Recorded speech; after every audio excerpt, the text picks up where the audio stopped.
I have so much experience with fuckboys. People that are born and raised in LA, they're not like that at all. They're super cool and like laid back, grounded. People that come here looking for fame or looking to advance like their career in show business, they for sure fall under that category where they're like just looking for someone who's gonna help them grow. If a guy doesn't post you, is because they're trying to keep their options open and they don't want people that they have as their followers to actually see that they're with somebody else and feel like they're taken. Most of those girls, I would say, are totally in it for the money and the status. If you choose who you're in love with, then love is just attraction. Because, okay, I could choose a girl that's not attractive and I could choose to love her. Biologically, we need to feel masculated. So when our masculinity is taken away from us, then we start to look for it elsewhere. When you're talking about insecurities, right?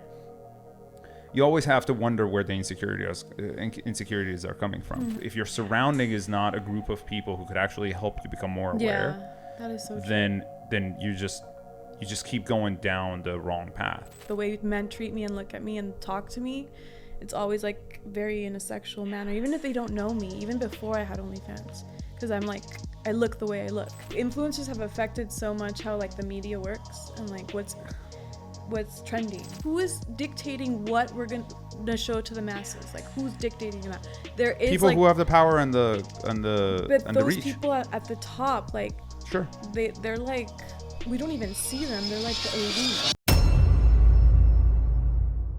Welcome to Unattainable. Glad to have you with us. I'm Zach Evans here along with my co-host, Mohammed. We got a special guest on the show today. Why don't you go ahead and introduce yourself to the audience, name what you do, and your star sign. Hi, guys. I'm Nicole Altrete. I'm mainly a model influencer, and my star sign is Capricorn. Is that what we're talking about? Astrology? Yeah. Capricorn. Not rising or the moon sign? The moon sign. No, you need a co-star. Do you guys know all that? Do you? Yeah, okay. Of course. Do you know yours? Yeah. Well, go ahead. I'm a girl. Go crazy. No, I'm just kidding. Let's move on from that. Okay, fine. Gemini rising and then Libra moon. I thought I liked you for a second and you got the toxic sign in there. Which one? Gemini? Gemini. They are. I didn't believe in signs until I met Geminis and I was like, y'all are all fucking the same. I don't think you realize what she just said. What? She said, which one? She has so many toxic signs. Oh, I see. She said, which one? I mean, Gemini's the most toxic. Libra can be toxic too, I feel. Yeah. Yeah, but Libras are toxic in a fun way. Geminis are like stab you in the back. Yeah, it's like Two-Faced. Yeah, exactly. They're the twins for a reason. Yeah. Wait, what are your guys' star signs? I'm the best one. Which one? We talked about this last time. Pisces, yeah. Proven by science, numerous studies. Yeah. What about you? You know mine. Wait, you did tell me. Virgo? Mm-hmm. Okay. Oh, I remembered. I used to be toxic, but not anymore. You're a retired toxic. I'm recovering fuckboy. A retired toxico. Yeah. Now I'm very shy and romantic. But back in my fuckboy era, I was. Oh, okay. But I was a professional fuckboy, not like the amateur, like Gen Z ones you see nowadays with the, TikTok hair and riding their bird scooters, Wait, what do you mean professional? What does that mean? Like, I don't have a bed that touches two walls. Like a poor person. Like, do you not know what a nightstand is? You guys date guys. Okay. Like, when I take my shirtless 6-pack selfies, it's at Equinox. It's not at LA Fitness with the fucking peasant. Like, what kind of fuckboy? And then they post on Hinge. Like, they post on Raya like the real fuckboys. Like, it's like you guys fall for these dudes that I'm like, it's just it's bizarre to me. I mean, I guess like when you're younger, like the younger girls for sure, it's easier to fall into that. How old are you? You're very confusing. I'm 31. I'm 31. Confusing? Why? Because you seem like you're like mid-30s, but then you look like you're like 19. Yeah, with a fake I know. ID. It's so funny, huh? I don't know whether to talk about like investing or doing Molly at Disneyland. It's very confusing. Oh my gosh. I look old. I mean, I look younger, but I'm older. I'm 31. So, how old are you? 33. I know how old you are. How old is that? 35, right? So we're like in the same bracket. Yeah. No, but like I have so much experience with fuckboys, honestly. Tell us. Especially in this city. Go ahead. Yeah, go for it. I mean, there's the guys that like only chase after the girls with clout or a social media presence, a big one. And really? Yeah. I always feel like guys just care if you're hot. No, they do. 99%. I mean, to be able to bang you, you have to be hot, right? Yeah. But like to actually like show you off or like, you know, post you, it's like a lot of them that are in show business or like even influencers. I've met so many influencers, like they won't associate with you if you don't have a certain amount of following. Interesting. Or like, have you heard somebody say this, or like what's making you think that? I've heard it and I've seen it happen a lot. Seen it how? Well, you know, in LA, you know a lot of people who have influence online, and depending on who you are online, they'll tag you or they don't. But I feel like most, like, to me, I would prefer to date a girl with less followers. Like, it's not that I wouldn't date someone with a lot, but if I had the choice, I would rather date a girl with no Instagram. That'd be great. Are you from LA? Where are you from? Wisconsin. Yeah. Okay. Yeah, because I feel like people that are born and raised in LA, they're not like that at all. They're super cool and like laid back, grounded. People that come here looking for fame or looking to advance like their career in show business, they for sure fall under that category where they're like just looking for someone who's going to help them grow online or in their business, like their, you know, appearance. I don't know, like connections. What's the people... They come from a small town, right? Yeah. They're desperate for this fame and this attention and everything. In LA, it's like a vacuum. It like sucks LA is up like all the like that pothole. Like, so now you get all these these people that are like desperate for fame, and on top of that, they're so used to being hot shit in their little small town. Yes, exactly. They've never had to work for anything. Everybody just gives them everything because they're like a mediocre singer, but in their fucking Oklahoma, they're like the best in the business. And then they come out here as like. They expect that special treatment. And they're middle of the pack, baby. Middle of the pack. Yeah, exactly. But no, I've experienced that a lot from friends and from guys I've dated. Like, where they will treat me okay, like they are dating me, whatever, taking me out, but like they won't post me because I don't have as many followers as them or something. Like that has happened to me. I don't think it's the follower. I think it's because they're like, oh, I have other chicks on the side and I don't want them to know. I don't think it's they're like embarrassed to show you off. They just have like... No, not even that. Like it's gotten to the point where like we're serious and like they're... Or for example, I have OnlyFans, right? So I guess maybe because I have OnlyFans, it's like, oh, I don't want to be seen with this type of certain girl or something, you know? It's just... There's a lot of logistics that go behind like the way they treat you. I'm going to explain to you. It's very simple. If a guy doesn't post you, is because they're trying to keep their options open and they don't want people that they have as their followers to actually see that they're with somebody else and feel like they're taken. I get that, but like I've been in that stage where we're like dating, like I'm dating other people, they're dating other people, so we're in like an open relationship and they will date. I mean, they will post or tag someone that has a larger following and not the other girls that don't. Yeah, but they're doing it to get clout. That's what I'm saying. That person. That's my point, though, that they're trying to get clout. You know. Yeah, but that doesn't. I understand what you're saying, but the opposite isn't true. Meaning that like the reason why they're not posting you is not because that you don't have the clout. Honestly, personally, I've never been the type to like want to be posted. I'm very private too, but I just do notice the way they act when. Right. It just says a lot about their personality and the way they are as people too. Like, kind of like they're just using people. Do you think part of it might be though? Oh, if you have an OnlyFans, they're worried. Oh, what if my mom sees this? What if? And then she's like, oh, why are you dating this girl? Who's this girl? I find it hypocritical, huh? No, I was just following through. I find it hypocritical because I know this guy that's huge, right? And he would go behind the scenes. He was like cheating on his wife and dating all these girls that like you would consider like atmosphere girls or escorts. But like to the camera and to social media, they have the wife and like they're good husbands and all that.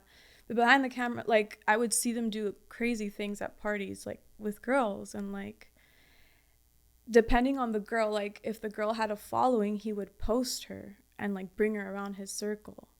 Even like OnlyFans girls, like, but if they had a big following.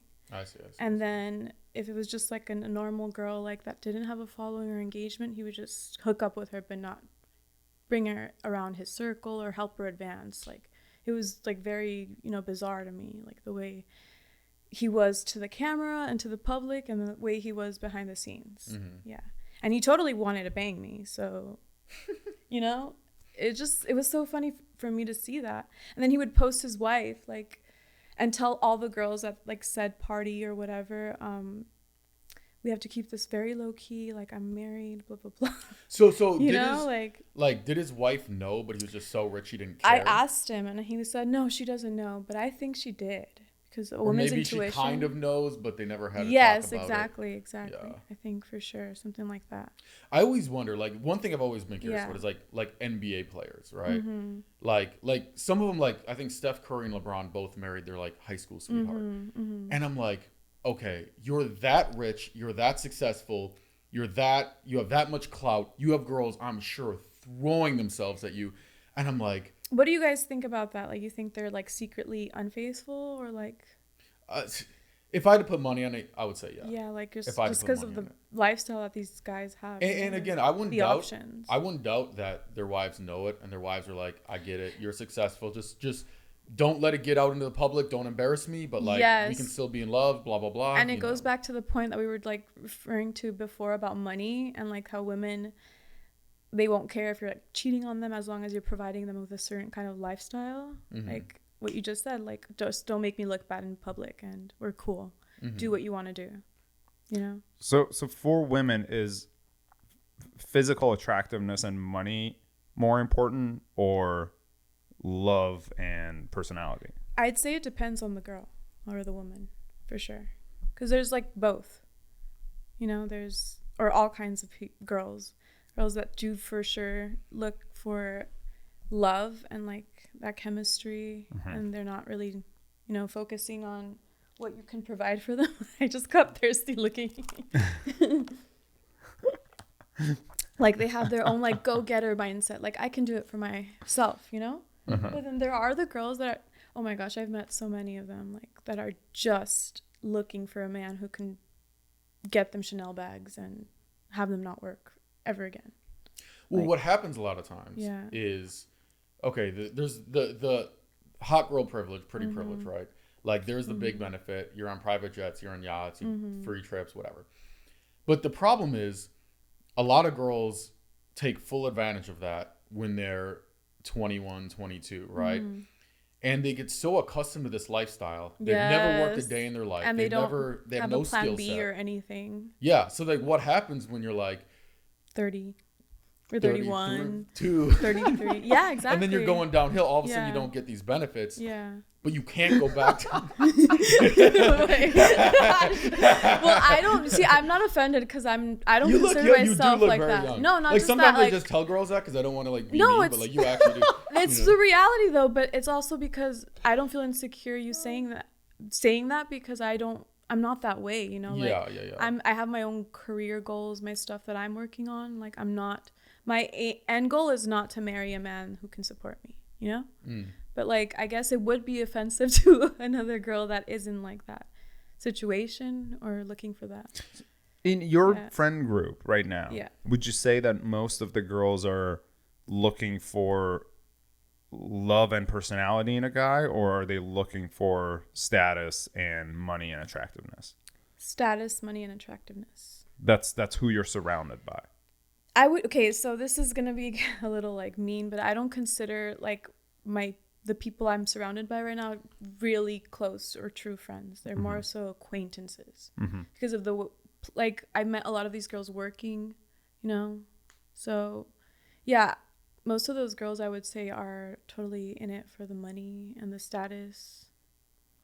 I said that to somebody the other day. She was about to cry. Yeah, it's probably true though. It is true. That's the thing. Like, and I was triggered her probably, you know. Yeah, I was like, I'm not trying to like offend you. I just, you know. I mean, and I guess it's like it's like for what is it like for you guys? Like, what do you guys look for in women? Is it they have to have the status and they have to be pretty, or like you guys don't care if they're like famous or? So here, men and women are exactly the same, just with different characteristics. So girls care about status, money, and stuff like that. The equivalent for that is guys care about beauty. right? Okay. We don't care about status that much. Okay, maybe to get some clout, but like at the end of the day, like beauty is what attracts us to somebody. Yeah. Now, girls always say, "Oh, you don't care about connection." Yeah, of course you care about connection too, and you care about all these things too. But the reality is, if you don't meet a certain threshold of attractiveness, the reality is guys aren't even, like none of my friends would date Oprah. She's the most successful woman in the world, billionaire status. None of my friends would date Oprah. It doesn't matter. Yeah. But if you're Leo, and you're, how old is Leo? Like 50 by now? Leonardo DiCaprio? He's 45, I believe. 45. Like, he's always dating models, 21 years, everything. You know what I mean? Yeah, so it's just different. Like everybody's superficial. We're just superficial in different ways. And I actually think that that's true. Girls should want somebody with money. No, I mean, yeah, because if you're trying to settle down and like you have like the price that women pay to make a child and like, you know, our bodies are never the same after like having children and all that, you know. I do think that you shouldn't be settling down with someone that's not going to be able to help you at least stay home while you just gave birth, like, you know, not have you immediately go back to work, you know, because they're broke or something. But like I feel like there's always this dichotomy that's set up like, like, oh, do you care about this or this? It's like, no, you should want somebody with both things. I got an argument with my mom about this, actually. What'd she say? Tell me. Well, she's like, Zach, you're in LA, you're always dating some like model, actress, OnlyFans girl, whatever. You know what I mean? She's like, Zach, you should find a nice girl at church and you should focus more on like personality. Yeah. I'm like, all right, so you want me to date an ugly girl? And she's like, no, not ugly, but like focus on personality. I'm like, okay, Mom. So there's beautiful girls with great personalities. There's ugly girls with great personalities. Yeah. Like 2 + 2 is 4. Of course I'm going to want the good personality plus the beauty. Like, why not, you know? Yeah. But what people get confused on is why it seems like beauty is the focus is because beauty is the thing that's harder to get. Like if I didn't care about a girl who's good looking, I just want a girl with a great personality. Yeah. I mean, I could just walk into Chipotle and whoever's the girl behind the counter is not attractive. Like I could just be like, yeah, I'll have like a burrito bowl, double steak, and like, what's your number? Okay, cool, let's hang up. It's like very easy, you know? Yeah, yeah. But if the girl is very beautiful and I'm competing with celebrities and I'm competing with male models and she dated this TikToker and she dated, it's extremely hard to get regardless of her personality. Yeah. So if you want someone with both, the beauty is the hard thing to get. You know what I mean? Yeah. I get where you're coming from. What about you? I think attractiveness is important because you have to be attractive. Yeah. You know, you have to be attracted to the person. Otherwise, obviously, you wouldn't be able to connect. But I think the level of attractiveness of the person differs from person to person.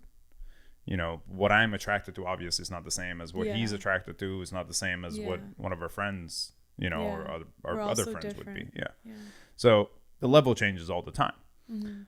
But I do think it ultimately, regardless of how attractive the person is, it always goes back to personality. Especially for me anyway. And I know for him too, as much as he doesn't want to admit it. Yeah, because you get personalities like makes or breaks. Yeah.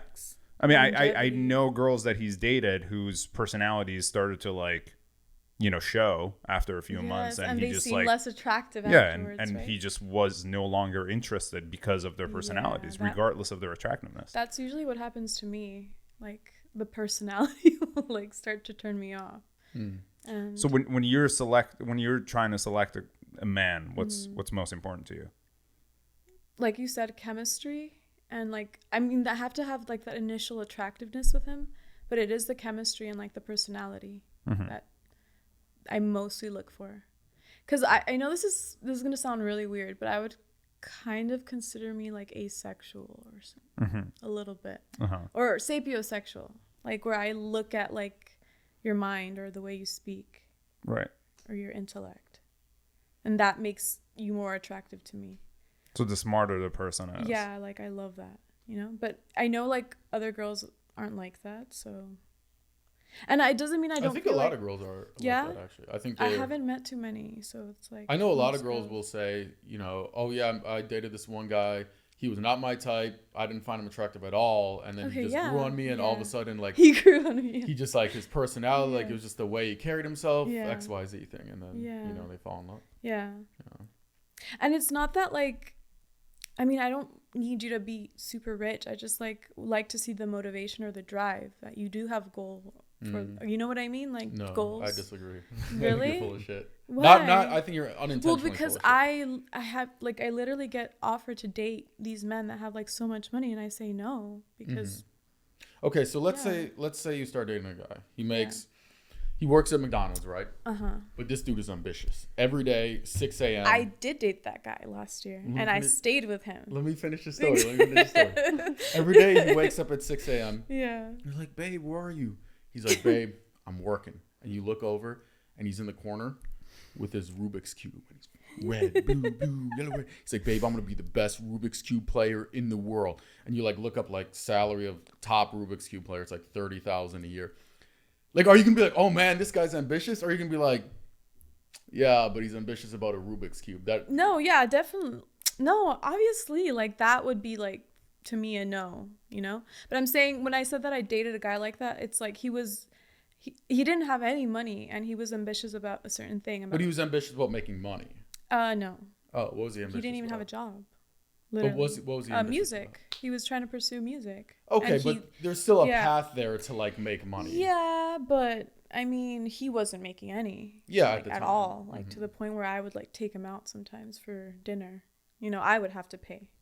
Stuff like that. And I saw a future with him because of our connection, like all that. But, yeah. But then also it's like he's in an industry that has status and clout and money. Yeah, involved. but I didn't even really though he hasn't care made about it yet. that. Yeah, you know, he hasn't made it or anything. I mean, like, no shade to him, but like I didn't really feel like he was realistic about his career because of the way he would go about it. You know, like it just felt like he was a little bit delusional.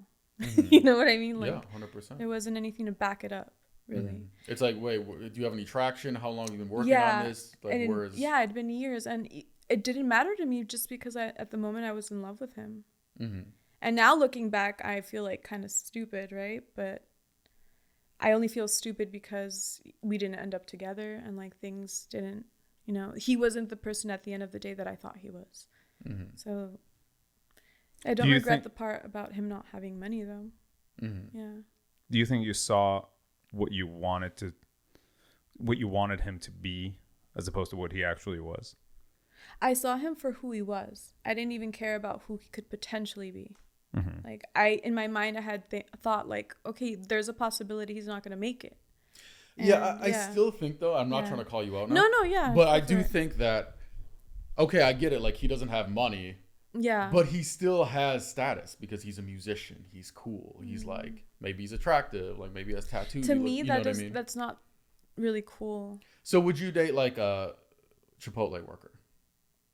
I mean, if I meet a guy and like he has a part-time job and it's Chipotle, yeah. And I like him, yeah. Okay. But I don't know. It depends. You're right, you know. What did like the last like 3 guys you dated, like what was their like careers? So the last one, I don't want to call anyone out, but one of the last guys, like after this guy, he's really big on social media. He's like, I don't know how to describe him without outing him, but yeah, he's really huge on social media. He has like millions of dollars, and I didn't like certain things that happened in the relationship, and I left him. Yeah, but that's why I'm like, yeah. And then like after that, I dated an actor, and okay, but you know what I mean. Everybody like, you said you dated as clout, like everybody. No, but that's just which LA. Is fine, and I'm not judging you at all. I'm just saying. I'm just saying that's the world I'm in. Circle you're in. The people that I'm meeting, you know. Yeah.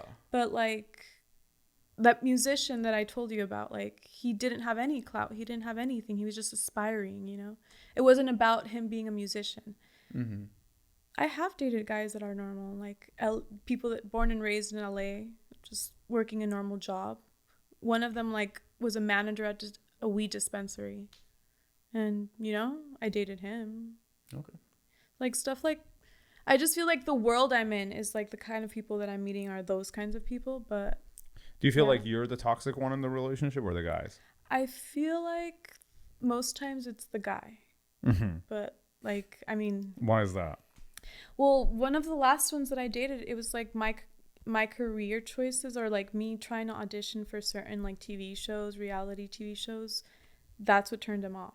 He's like, he didn't like that. And then he was aspiring to be a musician. And I'm like, why is it okay for you to do all of that and I can support you and me doing that? It's like, well, was it reality shows that involved dating other guys? No, it wasn't even about that. It was like he just didn't like me going out for anything. It was like he wanted to like control me. It was very odd. What was he saying? How long were you guys together? 6 months. Okay. Yeah. And so what was he saying to you? He was just telling me to stop working because it bothered him that I was around men. Like, yeah, straight up told me to stop working. And I mean, it sounds like he was insecure about the fact that he wasn't making any money. So would you call him or me toxic in that situation? Well, assuming that the story that you're telling based upon it being so one-sided, then I would say him. But yeah, well, he was always like worried I was cheating on him and stuff. So yeah, I mean, that usually comes from insecurities and the fact that you're, around or in an environment that kind of opens up the door to that. Yeah. But I mean, he was around like other musicians and other girl artists, and I had to be okay with that. And I was okay with that. But when it was like my turn to, to fuck around. Yeah, I mean, because people would reach out to me to audition and stuff, and I'd be like, okay, then he'd have a problem with it. And I was like, why? That just seems so like double standard-ish. Well, yeah, it's just insecurities. Yeah. And then so before, okay, how long ago was that? Last year. Last year. Exactly a year. And then before that, you dated. Have you had any long-term relationships? Yeah, but earlier in like my 20s. And after I haven't wanted to settle down with anyone, actually. I don't think I believe in marriage. What happened with your last one that made you feel that way? Him specifically. It sounded like that's where it started to drift. So I was like engaged in my 20s, but like I ended up falling out of love with him. And that was more so because I didn't see motivation or drive in him. Like How old was he? We were both. I was 24. He was 24 too, yeah.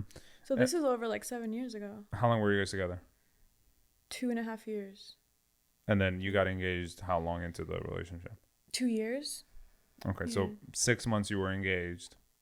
Yeah, and it completely ruined our relationship when we moved in together. Like, just saw like, because you saw everything. Yeah, you see everything, exactly. And it just like changed my perception about, okay, I have to be really careful who I think I'm falling in love with or who I think I'm in love with until like I see everything. Like you don't really know a person, I feel. Even like after a couple of years, there's stuff you have to discover, So I really do believe in like living together before you decide to get married because, Well, I believe that nobody ever knows anyone because nobody ever knows themselves. Exactly. That's who. Yeah, exactly. That's deep. Damn, that should be a meme. I know myself. Okay. Maybe you guys stay safe out there, but I'm good. I'm good. If you say so. No, but that does scare me. I've never lived with a girl. Oh, okay, yeah. And I like everybody I talk to that's lived with their girlfriend or boyfriend. Yeah. Typically same things. They get in more fights. Typically they have less sex, which is like ironic because you live together. You'd think you'd just be like tearing it up. It's like the spice or the magic of the relationship just evaporates. Yeah. Like and that's what scares me about marriage too. Here's what scares me about marriage. So you're hesitant about marriage too? Yeah, very much so. Do you believe in marriage? Do you think you're ever going to get married? I think if I had kids, probably. Yeah. Which I might have kids. I'm still on the fence about that too. Yeah, same. I don't want to have kids. But if you ask anybody who's married, like, you can tighten the thing. Tighten right here. Oh, okay. Where? Yeah, right there. Oh, cool. There you go. If you ask anybody who's married, like, oh, how did you know you found the right person, right? They always have some answer that, like, it's like, it feels like they got off, like, ChatGPT. You know what I mean? They're like, yeah, Zach, when she's the one, she's the one. Like, what the fuck does that mean? Like, how do you know? Oh, when I looked into her eyes for the first time, I just knew. Like, have you never been sprung? Like, where you're all in with one person? He's never experienced love. Never? Then I don't think you've actually been in love. But it depends what you mean by love. Like, you would actually marry that person. Because I've been there, and I was obviously I look back and I'm like, oh, what a dumbass. But also I did feel those feelings. And in the moment I did want to get married to him. And it had nothing to do with his like career either. It was like young and dumb. Yeah. But you don't think that that's just a purely... maybe emotions or feelings or what? I mean, I just personally, I just think it's just a purely physiological, biological like we process. Can't trust ourselves is what I feel like, right? Kind of. It's just like exactly. It's just chemicals mixing in our brain in a certain order that makes us think, I agree. This is love. I really do agree. Yeah. Because now I see love differently or like attraction way differently. Well, here's the other thing that freaks me out about love. Okay, so if you ask most young people, like, what is love, right? Oh, it's this magical, mystical thing that falls from the sky and when our souls connect. And I don't believe in that because I'm not delusional, gullible, nor have the brain of a small child. Yeah. If you ask old people what is love, they're like, it's hard work, it's sacrifice. Like, love is a decision you make every day, right? But I'm like, that kind of sucks. Like, it's just like hard work and sacrifice. And also that means if you choose who you're in love with, then love is just attraction. Because, okay, I could choose a girl that's not attractive and I could choose to love her. Yeah. But then it's like, is love just attraction? Most people would say that attraction fades too after like the 7-year mark, right? Is that what you've heard? I think just when people get old. Yeah. But even like when people get married, like a couple years in, what's divorce about? Why do people get divorced if like it's like something changes? That's another reason that I think that girls should care about money. Most divorce happen because they're stressed about money, and girls are like, "Oh, I care about connection." Suddenly, that connection doesn't mean as much when you can't pay the bills. You know? I look at love and like relationships a lot more realistically, like you said. Like I do take account. That's why I'm not with anyone though, or like planning to marry anyone because I don't want to depend on anyone for any of that. I don't know. Like the financial aspect of it. If I had to get married, obviously, like I wouldn't want to be suffering. Like we'd both have to like have money, but it's not everything, Like, there's other aspects to it, like the chemistry and the attraction or the connection. Yeah, here's why I don't like putting all my eggs in one basket for connection, right? I know what you're saying. Yeah. If whenever I ask girls, why did they break up with a guy? Yeah. Whether it's marriage or just a long-term relationship or anything, right? I've never heard a girl say, oh yeah, he lost his money and that's why I broke up with him. But I've heard so many girls tell me, oh, I fell out of love. I'm just not attracted to him anymore. I don't know what it was. Like, he's such a great guy. I introduced him to my mom loves him. She says, you got to marry this guy. And I just couldn't do it, Zach. I'm like, yeah, so you lost the connection. So that's what makes me scared when people, like, if I was to date a girl just purely off connection, it's like, okay, cool. But like, I mean, same. It makes me scared to date guys because it's like, how fleeting is that? Yeah. Feeling. Yeah, Zach loves to equate a lot of true things. A lot of reasons for relationships not working to money, but the reality of it is this is not true. Tell me, what is your point of view though? Well, I mean, it doesn't matter what my point of view is. Majority of relationships end because of lack of commitment, infidelity, loss of attraction. But loss of attraction doesn't happen because of money mostly. It happens for a lot of other reasons. That's my point. What? That it could happen for any reason. It could happen. Girls just change their mind. They stand up, they spin around 3 times, and they lost the connection with you. But men do too, though. Well, it goes both ways. I mean, that's not true. Yeah, but no. I think men just want to get laid more so than they lost the connection. Wait, say that what? They just want to fuck around. Okay, more so than lost. So there's like a fundamental difference between how men look at relationships versus how women look at relationships, right? That is true. Yeah. Biologically, and especially, well, obviously, this is generally speaking. Biologically, we need to feel masculated. So when our masculinity is taken away from us, then we start to look for it elsewhere. That makes so much sense. And so the biggest problem most relationships end up in is that women stop giving their man what they've always given them. Like one of the examples of this is if you looked up to the person that you're with and you trusted the person that you're with, right? And you always respected the person that you're with. And then all of a sudden 2 years in, 3 years in, that opinion changed. You no longer respect them. You no longer see him as a provider. You no longer trust them, right? The feeling that your partner starts to get is that, oh, like this relationship is no longer what it used to be. And so the attraction starts to fade away because the connection fades away. And so as a man, you want to feel that again. You want to feel like and most of the time people aren't communicating, so they're not aware of what's happening. A lot of this starts to happen subconsciously. Yeah. And so the more subconsciously, why do you think that is? Like, are we scared to hurt our partner's feelings, so we keep it to ourselves, thinking it's going to change? Or well, majority of the time people just lack awareness of it even happening to begin with. It starts to kind of creep up on you, and then you start to, because we're all busy, we're all doing things day to day, right? You go to work, you come back. The first time something like that happens, you just like, oh, I'm tired. I'm not going to like care. Second time, third time, month goes by, 6 months goes by, right? And then you start to ask yourself, what happened to our relationship? Where am I? Why is this happening? Right? You're too far in. But you're too far in. You're too far lost. Yeah. And so by the time you try to go back to the root of the issue, your relationship is on a downhill and just keeps getting worse and worse and worse. And most of the time, when women disconnect, it's very hard to get them back. Yes. Yeah. So true. And so you fall into this pattern of being with someone that no longer sees you, but also doesn't think there is a way back to begin with. So she's just disconnected. She wants nothing to do with you. And whatever you're trying to do to fix that, and most men, what they try to do, they think that they have to fix the relationship with what they think is going to work for them. So they try to mirror that, but that's not how women work. It's not how women's brains work. Yeah, and like, how do men lose? Like, you know how you said like women start emotionally disconnecting, and like once it's gone, it's gone. For men, what is it like? Like. If you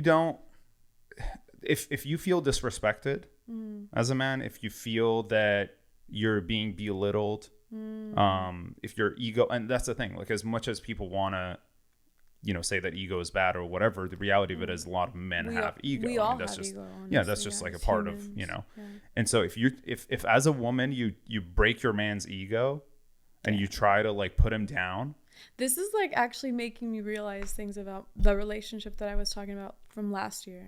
So keep going. Well, that's why I brought it up, right? That's why I brought up that it's like what you're telling me is very one-sided, because it's like you don't know what you don't know.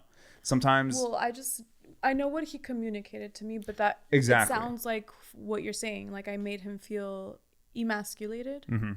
I think that's what it was. Yeah. Yeah. And that happens a lot. And especially when you're talking about insecurities, right? You always have to wonder where the insecurities are coming from. And if you are emasculating someone, and the person is like, oh wow, like she doesn't respect me, she doesn't see me as a provider, she doesn't see me as somebody that's like her man in a way, right? Then she must be seeing somebody else that way. And that's where the insecurity starts to creep in. And that's where the person starts to feel like, okay, no, I need to like hold on. And again, majority of the time, people don't even know where these feelings are coming from because they're not asking themselves the right questions. Yeah, most people aren't self-aware, right? Like it's that, and sometimes you just don't know your feelings. You don't know what they mean.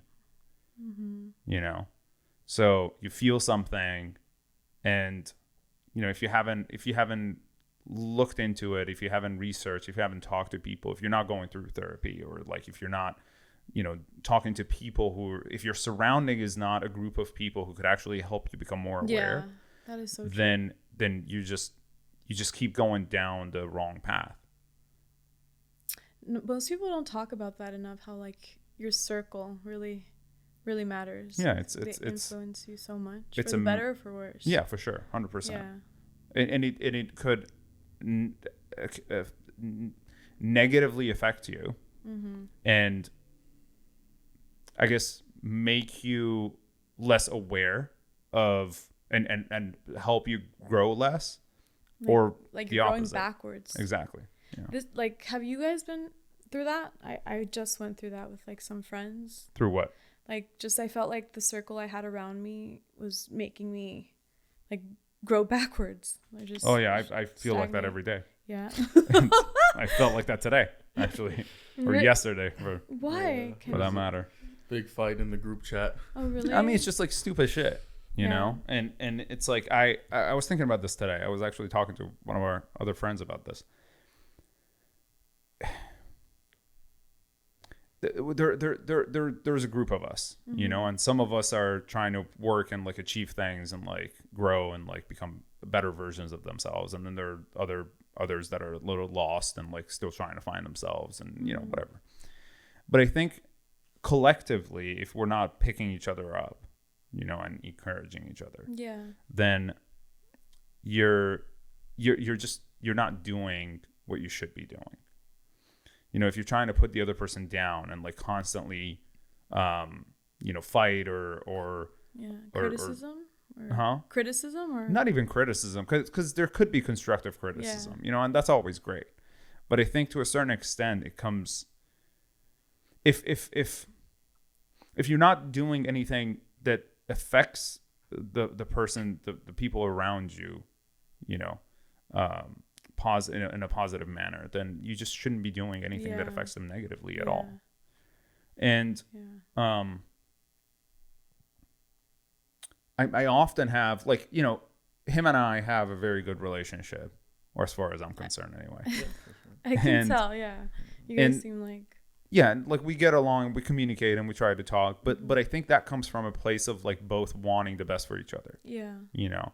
So like if he wants something, if he wants to do something, if he wants to say something, if he wants me to say something, you know, I know his core values. I'm aware of like who he is as a person, you know, and I always trust that. Core values. That's that you said it like with that just says everything. Core values. Yeah. And I was talking to one of our friends because one of our friends was suggesting that I did something to him last night, and I said to him, I was like, why is it that you always think the worst? Like, why is it that you think, and I asked him, I was like, what did you think that I was doing? And he said, oh, I thought you did this. And I was like, but what have I ever done to you in the past for you to believe that that's a sort of behavior that I would, that's part of your character. Yeah, exactly. And he was like, well, nothing, but like, you know, some things could happen, you know, for the first time. And I was like, but we've known each other for years. So that, like, I don't understand where that. Like, where is this coming from? Why would that assumption be your, you know, your default mode? Yeah. It just like doesn't make any sense to me. Yeah. And so he was like thinking about it. He was like, yeah, like I guess blah blah blah. But and this also kind of goes back into relationships. Yeah. I was in a relationship for 6 years on and off, and the first time when we had broken up, during our breakup, there was a lot of things that were happening that on her end I didn't understand. Why I didn't recognize this person. I didn't know why she was doing the things that she was doing. And through it all, I always thought to myself that I know this person at their core, and the reason why they're doing this is because they're hurt. They're trying to make themselves feel better, and that this isn't truly who the person is. And then, you know, what happened? Did you end up asking her? Yeah, I mean, we had a conversation later on, and like she apologized about the things that she did, and so she was realizing what she was doing as she was doing it, or like were you right about why she was doing it? Was she like trying to ultimately or something? Yeah, pretty much. Oh. Yeah, she's the type of person that like she would when she gets hurt, she gets very defensive, and she tries to protect herself by doing everything to make you miserable in return. Oh wow. You know. Okay. And that, you know, that wasn't something that I was aware of, obviously, because throughout our relationship it never had gotten to a point where like she would have to do that. How long were you guys together? 6 years. Well, initially our first stage was 2 years. Initially, first stage, second stage. What's second stage? like we were together 6 years on and off. Oh. So yeah, before the breakup, like the initial that's a breakup long was like 2 years. Yeah. That's like a marriage. Sure. Yeah. It's probably more than the average marriage. It's right. Probably longer. Average than. So you know, but I do think that with everybody, that's kind of what it is. Like you push somebody to their limit, and you all of a sudden start to find out how far, you know, they're willing to go, or how far they're willing to go to protect themselves or the people around them or the people that they love. You know, like, you know, it for me, it takes a lot to make me angry. It also takes a lot for me to like have to retaliate or like do something. Like you would have to do something extremely vicious with malicious intent to me in order for me to have the desire to even get back at you. Because most of the time I don't care. We went to I take care of my grandmother, so we went to Social Security office. I had to deal with some of her like stuff, and we went to this window to like talk to this, you know, customer service person. And I sat down, and the moment I sat down, now keep in mind, my grandmother uses a walker, so she's like sitting there. She's kind of in and out of consciousness because she's like very sleepy and tired. And then, so she's just like sitting there. She doesn't speak English. And so I sit there. Now I have her social security in my hand. I have her ID, you know, and she's obviously in person next to me. Yeah. And the woman is like, oh, why are you guys here? And I was like, you know, we got to do this and this and this. And immediately I'm feeling this sort of combativeness from her. From the social worker From lady? the social worker lady. And I'm just like, okay. She's like, well, she needs to answer these questions. I was like, well, she doesn't speak English. She was like, and I was like, well, can you translate? I was like, yeah, I'll translate. And then I was like, she goes, does she know her information? And I said, well, she's been recently like forgetting because her memory loss has gotten worse. And then, and she also doesn't know her birthday in English. Like she knows it in Farsi. Even that she doesn't. I don't even think she knows her full birthday in Farsi. And so, and again, she's 83 years old, so like she's not young. You know, we're not talking about like a 50-year-old woman. And so she goes, okay, what's your birthday? I translate. I was like, hey, what's your birthday? And then she says it, and she's saying it in Farsi. And I'm like, well, no, you have to say it in English. And then I said the words in English, and then she said it back to me, and I said it to the lady. She goes, well, you can't do that.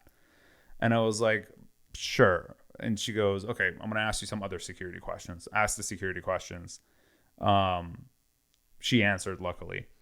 And then, so now we've established that like, this is the person, you know, this is the person, you have the ID, you have the social security number, you know, let's get to the bottom of like what we need to do. Yeah.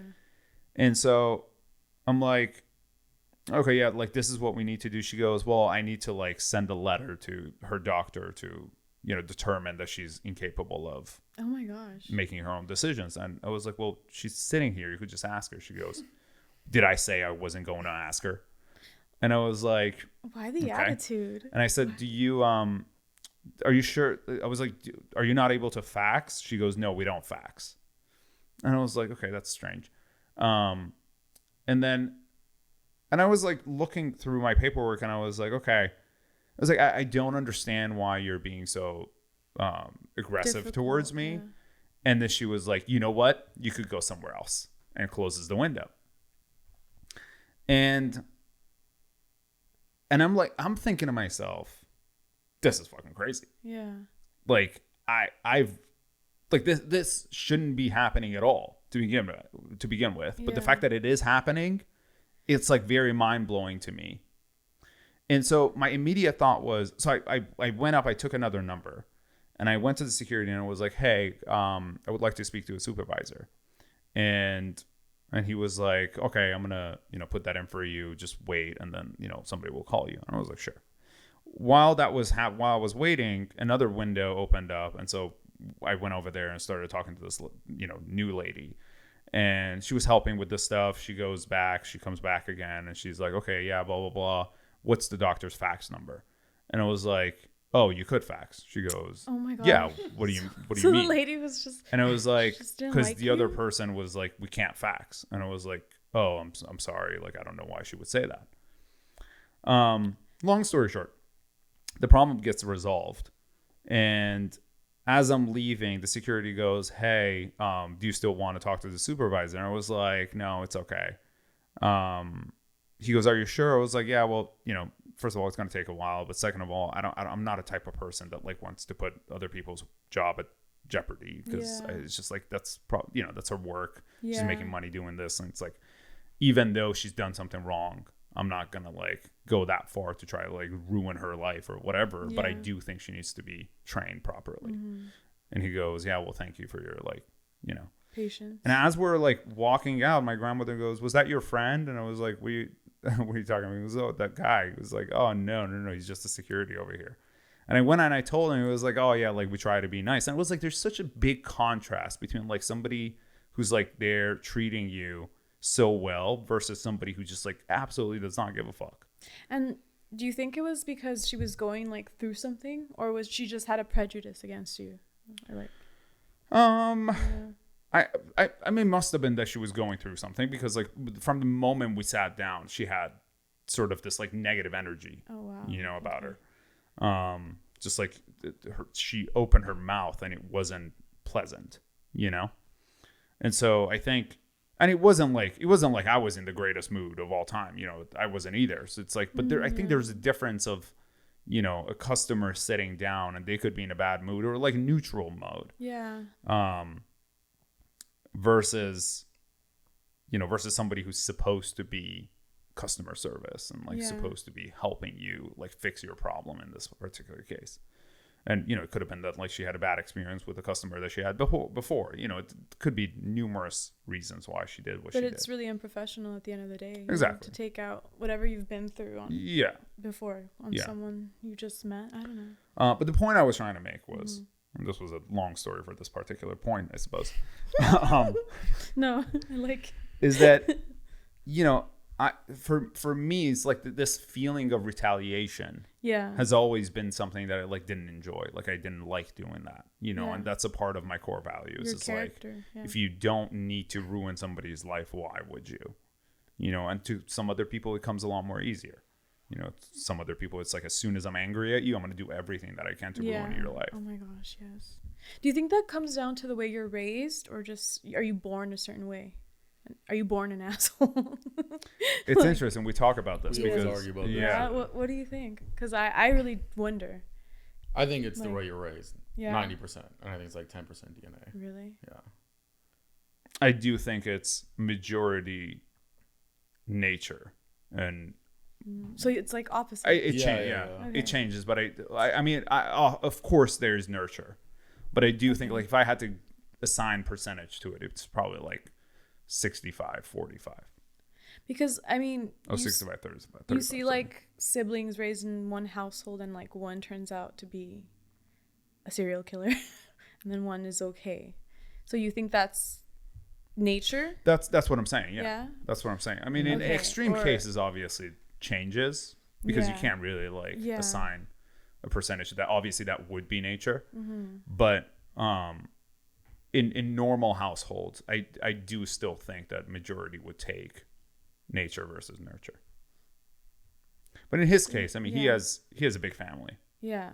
And I mean, would you say all your family members have the same values and are the same? No, definitely not. Okay. But I think that's a very oversimplified thing. Whereas like, okay, the way you grow up isn't just every person grows up differently, right? Yeah, it could be like the friend at school that you had that really influenced you more than your father did. You know what I mean? And it could be, that is true. Oh, when I was 5, I got made fun of, so then I went in I started sheltering myself, and then I became more introverted. Yeah. Where my brother had a great experience, so then he became more extrovert. It could be like, I think 1,000 different factors. Yeah. Well, it's interesting, right? Because I think in his life, he is very. I think the reason why he believes this is because he's very much like that, where he assigns the experiences that he had in his childhood or the things that happened in his life to who he has become today. Versus, but I do think that the core existing values were already there in his nature. Otherwise, he wouldn't have actually been able to connect to those experiences. Yeah, no, you're wrong, but that's Let me see, like, why? I just want to hear your. I just see how people can change so quickly based on their environment. Okay. Like, I had a roommate one time, right? Yeah. And basically, he kind of like stopped paying rent, right? Okay. But he was my friend, and it wasn't like he stopped paying. He'd be like, "Oh, let me get it to you like the 15th. That's my thing," and then he'd push it off, and ended up, 4 or 5 months go by, still no rent. I'm kind of covering for him at this point, right? But it wasn't like he had this business where he's like consulting or whatever, but it's kind of like his own entrepreneurial type of thing. But he would play video games all day. He'd be sitting there fucking playing games. Okay. And then the second that I was like, hey, like our lease is up. I'm giving you the 2 months notice. Just, I'm not going to like resign because like you can't pay rent. All of a sudden the next day he's hustling. He's on the phone. He's calling his old clients. So like he had the choice all along to. Yeah, it's not like his DNA makes him incapable of like not being lazy. It's just like I was enabling him essentially to get away with it. And then the second his environment changed, all of a sudden he's not so lazy anymore. And what happened is he got a new place. He could afford it all of a sudden. And then same thing happened with the next person, right? And then it's just like a cycle. So it was in his core values to be a shitty person, kind of. No? That's because it happened to the next person. It's in his environment. Because his environment. You're saying like the next roommate he was doing the same thing to the next roommate? Yeah. That just seems like. Wait, I don't understand how you're assigning his environment to his lack of desire to work. I mean, I'm not disagreeing. Yeah. I think you're absolutely right because, certain circumstances of your environment can totally affect you. But I'm seeing in that situation, I feel like he really was like predisposed to like it sounds act like a certain way. By nature, he just doesn't want to. No, it's the opposite. I don't get how is that? What? Okay, he's in one situation. Okay. He acts one way. You guys would say it's his nature. Oh no. Then all of a sudden the situation changes and his complete personality does a 180. His innate personality can't change. Yeah, because he adapts. That's true, but I'm saying adapting to a new situation. New environment. Yes, but people do that all the time. Yeah. But as soon as you're taken out of the new environment, as soon as you're taken out of your new environment, and this is everybody in the world, as soon as you're taken out of your environment, you go back to your true north. Every single person in the world does this. No, you go back to what you do in that environment. There's no true north. But every single person has a true north. Nah. This is psychologically proven. It's not fake news. Yeah. It is. Well, every single one of us, if you are not put in an environment that would change your personality or your traits, you have a default mode that you're constantly in. And people's modes changes or their traits change based upon the environments that they're put in. Yeah. This is everyone. Well, 95% of the people. Okay, so you agree with me. But the thing is, what you're suggesting is that his nature is who he is because the majority of the time he is that person. Like he acts a certain way towards people when he can get away with it. Yeah. When he's in that environment. Yeah, when he. But then the environment changes. Like say like the person, like the new roommate from the beginning is like, oh, I'm not putting up with this. He would probably from the beginning get his shit together, right? Potentially, yeah. So. However, he would never put himself in that position because he always looks for ways in order to be in the environment that allows him to be in his nature. Like he's always looking to just take advantage of people, it seems. Because that is what his nature is. So it's like both, I feel.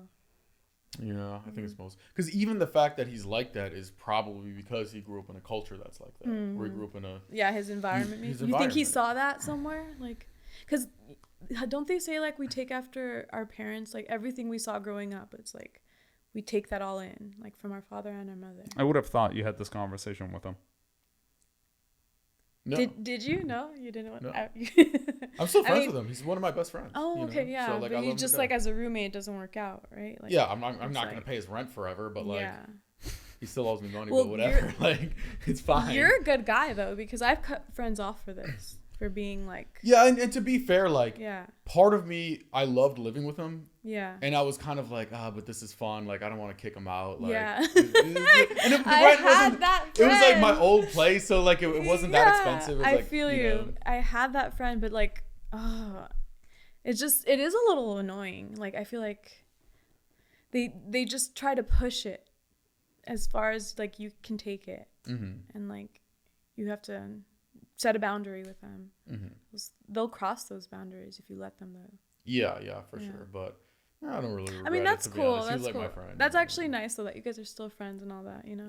Yeah. But here's the biggest reason I think that you can prove nature versus nurture wrong. If you take, for example, Chinese people who grew up in China, overwhelmingly, they're extremely disciplined, extremely hardworking, do well in school, all these things, right? Yeah. But if you take a Chinese kid that grew up in America and his parents grew up in America and he's in like some school with a bunch of white kids, a bunch of black kids, whatever, they act completely differently on average, right? Yeah. So that's why I'm like, dude, like, okay, this DNA magically is completely different when it's in a different environment. But I feel like there are people that are just born nasty. Like, they have it in their nature to be evil. Like, how do you explain psychopaths and serial killers and all that, you know? Like, I think they're like people with like literally their something's brain, like wrong, something's one off of the connections there. like missing or something, you know, whatever. Yeah. But even those people, like, there are people who take that and are millionaires now. Like, there are people who actually have like a mental disability. There's this one guy, Aiden Ross, I think his name. He does like Twitch or whatever. What? I haven't heard about this. You don't know who Aiden Ross is? No, for somebody in that environment. He's richer than all of us combined. What does he do? He's Twitch a massive streaming. streamer. Yeah, massive. Oh, well, Twitch I mean, streamer. I don't stream, so. Yeah. Okay. But I'm saying he makes like he took like whatever's wrong in his brain or whatever, and he had turned it into millions of dollars, right? And some people turn into sociopaths. What's wrong with him? Like, what does he do? Like, I don't know what is wrong with him. He's made this up. I don't know if he's making this up or not, but I don't know. He's just like, he'll just like say like, I don't know. He just goes on stream and like says like weird like stuff that's like entertaining. Yeah. It's like entertaining. Oh, like Are you Tourette's? Are you thinking about Aiden Ross, or are you thinking about? You know, Aiden Ross is white, yeah. Yeah, white guy. Okay. White guy kind of looks kind of feminine. The whole time he's thinking of a black guy. Because there's this other kid. His name is Speed. I don't know any of these people. Yeah. I'm gonna look it up today. And he's just crazy. Like, he's just like batshit, like out of his mind. Yeah, and people just love watching him. I don't know what it's so interesting to me. Actually, I was watching this this conversation with regards to people who connect with like this sort of entertainment. And like I always put myself in a position of trying to understand content. And so I would watch the content and be like, okay, what is appealing about this? Can I do what this person is doing? You know, and it just I could never resonate with the shit they do. Because it's just like so out of pocket and crazy to me. Yeah. So what kind of people do you think are watching this? Kids? Supposedly, yeah, it's like kids from like 10 to 16 or 17 or something like that. And they're just like online trolling the whole time. So it's like like they just go online to therapy for them. Yeah. Like a lot of them are like gamers, right? It's like they watch like when I was growing up, the lazy people were like the people who like sat in your mom's basement and played video games for 8 hours a day. But the Gen Z invented like a new breed of lazy where they're like too lazy to play video games and they literally watch people play video games. Dude. They sit in their mom's basement and they go on Twitch and they watch another person in their mom's basement play video games. Like you know what I mean? Like Yeah. It's like the bar was so low. Like the bar was underground and the Gen Z fucking dug a hole and like somehow finagled under the bar. Like it's so crazy to me. Do you guys think Gen Z are lazy? Yes. Well, statistically they actually are. Really? And yeah. statistically their IQ is lower too. So why? Because of nurture. It's not DNA. They grew up with iPads and fucking Angry Bird. But there are amongst the Gen Zers that are as like for sure. You know, successful, and in that case, it'd be like what he said, nature. You know. Yeah, but IQ is a combination of nature and nurture by default. So it's like that. You have a base, and then you could increase your IQ, or your IQ could actually decrease. There's no such thing as dumb people, only lazy people. That's not true. No, that is true. I promise you. Everything that's smart is just someone who's willing to use their brain. There are people who have lower IQs because they actually cannot make the connection. No, that's not. Unless you have like literally some kind of like mental retardation, like a medical like issue or something. Okay, but otherwise, no. It's just not willing to use your brain. No, that's not true. If I put an IQ test in front of you, there are things you could make the connection of. Versus another person who's a genius who would make those connections a lot faster. Some of them you wouldn't even be able to see because your brain just wouldn't be able to see it. No. My brain can see everything. It's fascinating watching you guys argue. Oh, we argue all the time. Or discuss. Yeah. I like it's amazing. Yeah. Like, hey, do you ever know somebody who's late every time? Every time you hang out, they're late, right? Yeah. Okay, and every time they say, "Oh, I hit traffic," and what my brain goes, because my brain isn't lazy, is there's going to be traffic. There's traffic every single day in LA. Yeah. All you have to do is say, I have to be there at 7. Okay, how long does it take me to shower? Okay, 15 minutes. How long does it take me to put my clothes on? How long does it take me to go down the elevator? What is traffic going to be like? Okay, so I just backtrack. It's like basic addition. It's like, what's like 15 plus 20 plus like 5? Okay, that's when you don't have to be a genius, but it's just they're unwilling to go through the mental effort to use their brain. Yeah. It's not that they're dumb. Well, there are people like that, but there are people that are dumb. Okay, let me ask you a question. Give me an example. Here's an I'm going to destroy your entire argument. But you can't destroy it because I'm about to destroy you. So it's going to be difficult for you to destroy me. Today, you messaged me and you said, do we have a podcast? And I said, and so Elena, blah, blah, blah, confirm. And then you asked me a question of 7 p.m. ? Yeah. Okay. In my mind, I was like, why the fuck is he asking me what time it is? 1, you have a calendar invite. 2, it's always at 7 p.m. 3, you could just look at the calendar. The problem is, because my brain works very smartly, I think of these things and I know sometimes the schedule changes. Sometimes a girl says, oh, hey, I can't come at 7. Can I come at 5? Also, we were originally in the schedule. We had one at 5 and then she came the day before. But there was something on my calendar for 5 p.m. That's what the problem is now. Okay. No, this is going to go back to the fact that you didn't use your IQ here. Yesterday, the calendar was from 5 o'clock to 9 o'clock. So she was supposed to come to do the revision at 5 o'clock and then stay for the podcast at 7 up until 9. So that's what that was. But you didn't look at it. Yeah, because I just text you. My brain is smart enough to know, okay, I could go fucking dig through Gmail. Where's my calendar invite? Half the time the calendar invite, it was an old calendar invite and never got updated. Okay, or you just be like, hey, Mo, what time's that? 7? Cool. Now it's confirmed. I know in my brain. I see both points. That's my problem. Like, because I do that too, where I'll just ask. Yeah. And then I get where you're coming from too. You know? Yeah, but the difference is it's not even, for me, it's not even I have to ask. Okay. Because I see it one time and I'll know. Yeah, but that just means you have. But most people aren't. But well, here's the thing: most people aren't that way. We have a friend who not only wouldn't remember, he wouldn't even register that there is something. Yeah, that's true. Like he I want to know. I have to be responsible to remind him to be like, hey, like, by the way, this is happening. Like maybe 5 times in the next week, I gotta be sending him reminder notifications. Hey, by the way, this is what's going on.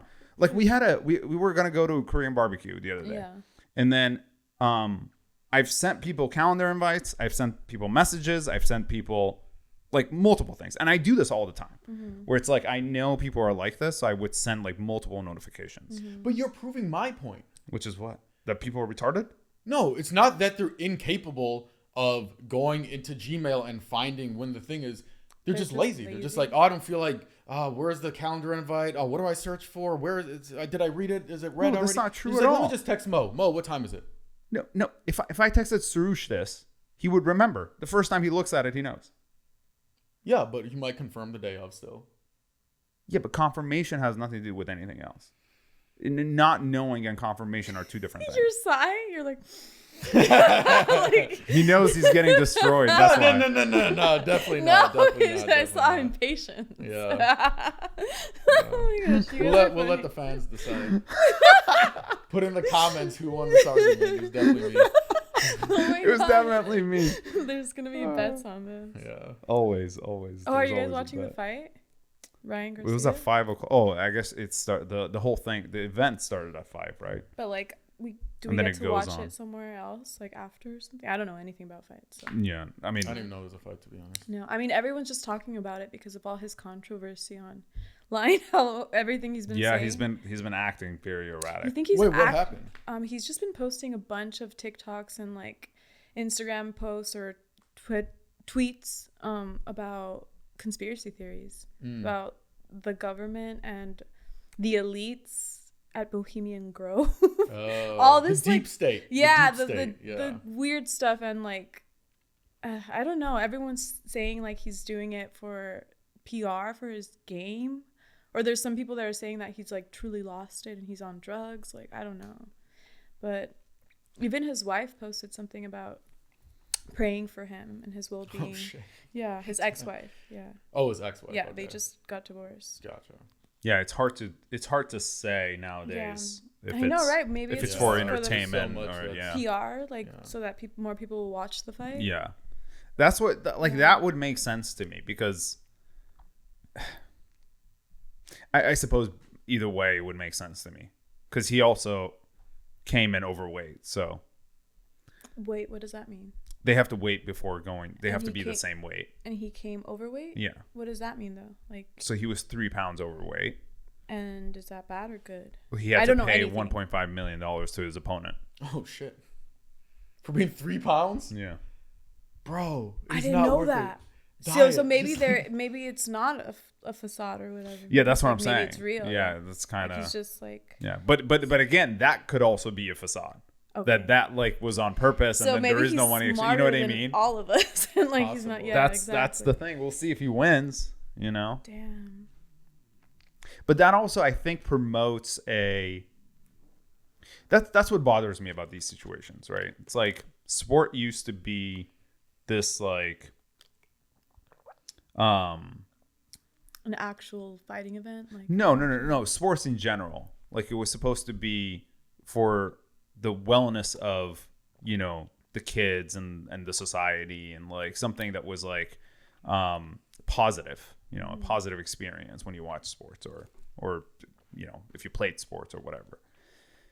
But I feel like especially like in the UFC or like boxing or stuff like that, it's become about more like entertainment where like WWE is for entertainment, Yeah. and everybody knows that. Yeah.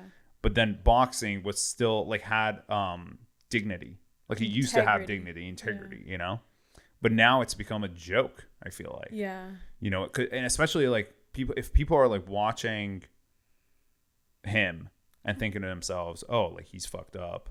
He's on drugs." Yeah. And then he goes and he wins. Kids would be like, Oh, I can just. "Yeah, I could just do whatever he's doing and still win." Yeah. And I think that promotes a very negative set of traits. Mm-hmm. Values and beliefs. Mm-hmm. What do you guys think about OnlyFans and what it promotes? I think OnlyFans and porn and that kind of thing Yeah. in general, it's the same thing as eating sugar. It's like, it's probably not good for you. Dopamine rush. But it's Probably like, not okay, good like for it's not like Yeah. morally reprehensible. It's like, Yeah. like enjoy it in moderation, Mm-hmm. Well, this is an interesting conversation actually with regards to OnlyFans. Yeah, because I mean, I have one, so. Right. Yeah. Okay. Actually, me and one of our friends had this conversation when it comes to he called me to ask me about the morality and the ethics of something that he's working on, and it has to do with like OnlyFans, and so it was very interesting. And I asked him a question. I was like, "What do you think is being taken away from the people that subscribe?" Mm-hmm. And he said something very interesting to me, which I didn't know, which was that a lot of these people that subscribe are using their paychecks and like they're broke and like have no money, but like they're addicted to the content and to the platform. Yeah. And they're just on there because of this sort of need of validation, I guess, and connection. And they're trying to get that from the girls that they're talking to, and they're spending all they have on these I mean, it's not even like real, and they're just because you're not even talking to the person, Yeah. It's like some guy in India that's like having a conversation, like chatting with this person. And it's like, true. And the girl has no idea this is even happening. And they're just their job essentially is to extract as much money as possible for the videos and the pictures and the feet photos and whatever the fuck. Pretty much.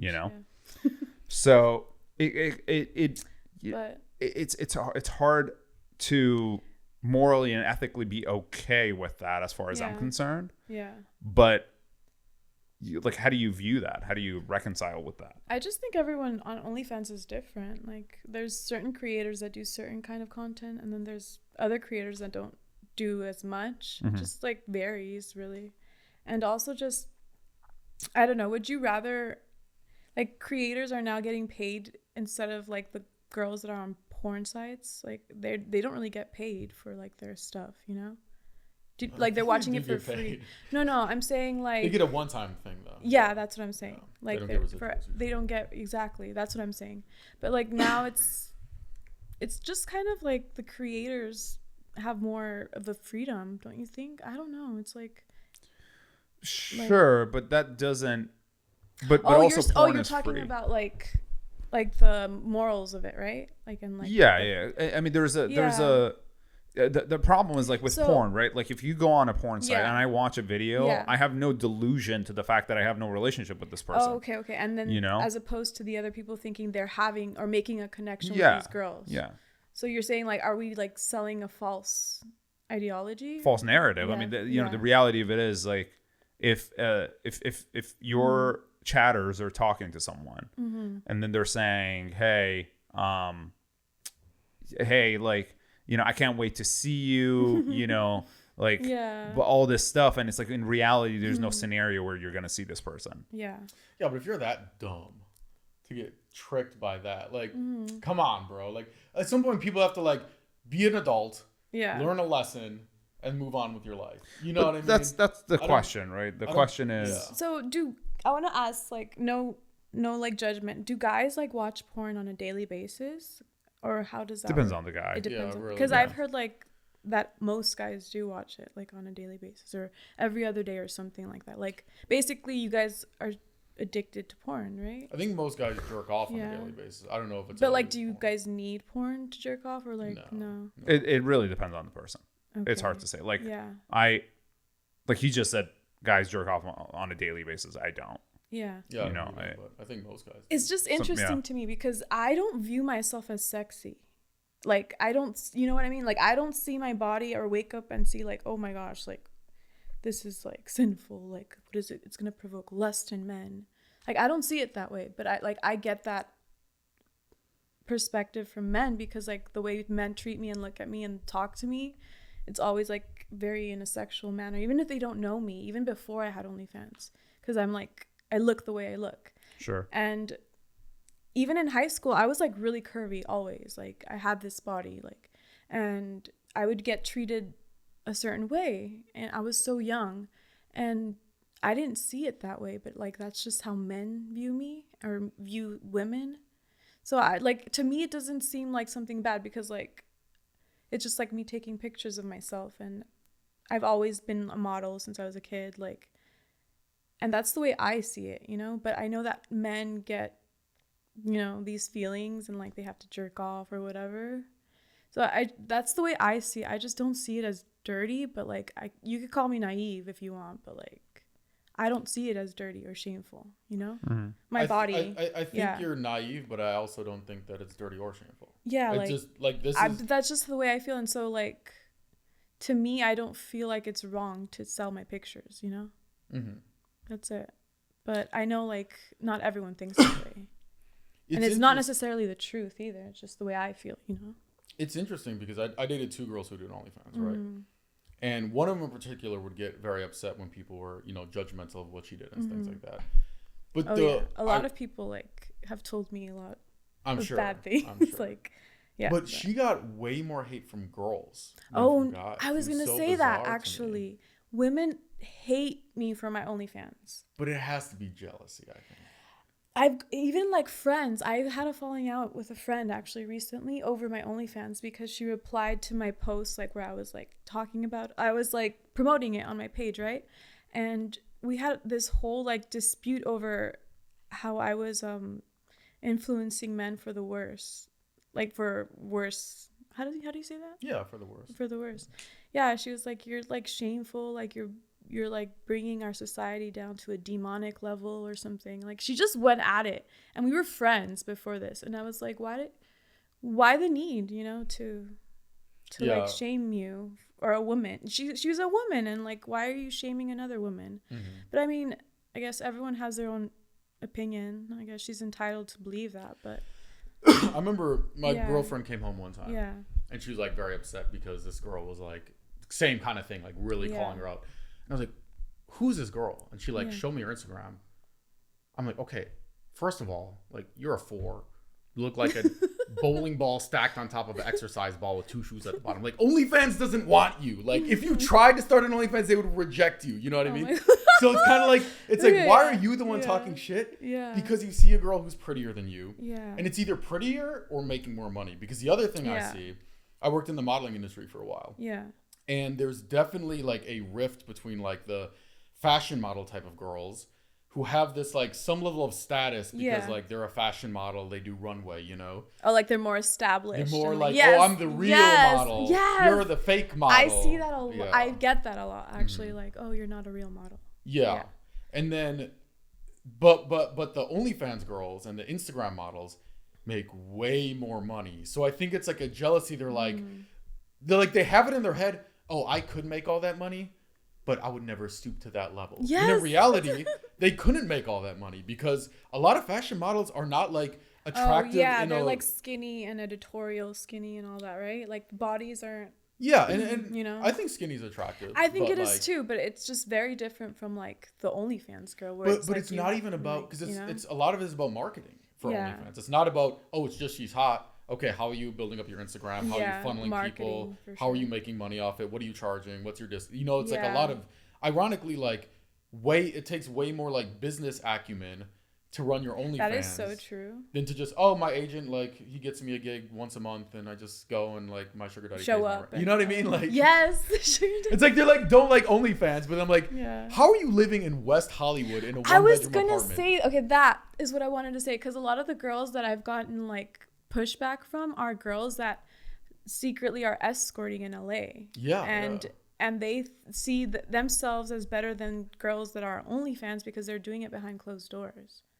I'm like, if like, anything. What do you guys think about that though? Like, I feel like it's hypocritical. Like 100%. Yeah. I mean, I don't judge either way. Like, even if a girl's an escort, go do your thing, make your money. Me neither. But to be judging like, another girl for doing the like, if anything, you're the more like demonic or whatever. Yeah, because like. I mean, I'm just saying it's kind of like fake to me, like because a lot of the girls are, especially in LA. If you know, if she's living in West Hollywood, it's her sugar daddy. Like, it's either dad or daddy. It's one of the two. Yeah.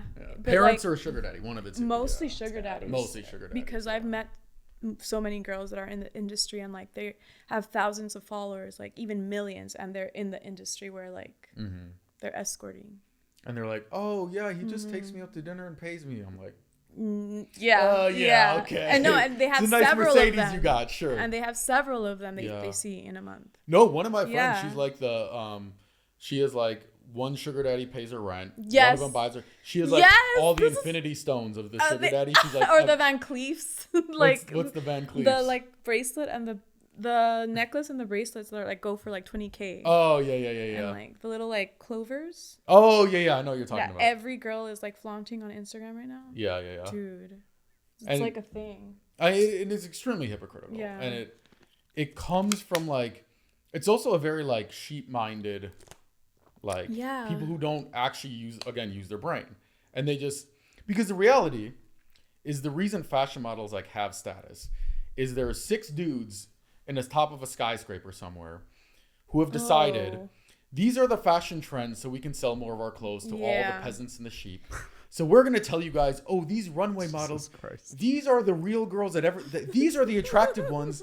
oh, the other ones are the fake models because we did not choose them to sell our branding of clothes. That is true. You know, It is not true. that is true. That's 100% true. No, not like that. Do your research, Mom. Get educated. No, yeah, it's true. Like they pick the people that are gonna like be successful, basically. That's not. Why? That's Wait, not wait, wait. entirely true now. Why? Not anymore because of the influencer era, though. Influencers have affected so much how like the media works and like what's trending. You know, we're biologically predisposed to seeing attractiveness, and there's. I'm sorry, but have you seen You're the proving media my lately? argument for me. I'm about to destroy your whole thing. Have you seen the media lately? Like a lot of the models look like men. I understand, but those are not. So who is promoting that agenda? We know who it is. No, Okay, yeah, so she's let me ask you this question.